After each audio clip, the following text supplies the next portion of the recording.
అమరావతికి సంబంధించి ఒక కీలకమైన అడుగు వేసింది రాష్ట్ర ప్రభుత్వం. సిఆర్డీఏ పరిధిలో వివిధ ప్రభుత్వ రంగ సంస్థలకు భూ కేటాయింపుల అంశాన్ని పరిశీలించేందుకు ప్రభుత్వం 6 మంత్రులతో మంత్రివర్గ ఉపసంఘాన్ని ఏర్పాటు చేసింది. ఇందులో పయ్యావుల కేసు, పొంగూరు నారాయణ, కొల్లు రవీంద్ర, సంధ్యారాణి, కందుల దుర్గేష్, టీజీ భరత్ సభ్యులుగా ఉంటారు.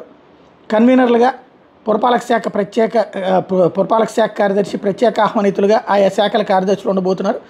గతంలో జరిగిన భూ కేటాయింపుల మీద సమీక్ష, కేటాయించిన భూమి వినియోగం మీద అంచనా వేసి అవసరమైనటువంటి మార్పులను మంత్రుల కమిటీ సూచించబోతోంది.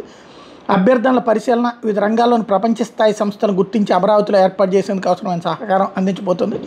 వివిధ సంస్థల భూ కేటాయింపు పురోగతిని పర్యవేక్షించి ప్రభుత్వానికి మంత్రివర్గ ఉపసంఘం సిఫార్సు చేయబోతోంది. ఇందులో స్పెషల్ ఏంటంటే, మంచిది కమిటీ వేయడం మంచిది, విషయం మంచిదే. ఇక్కడ 3 పార్టీల సంకీర్ణం.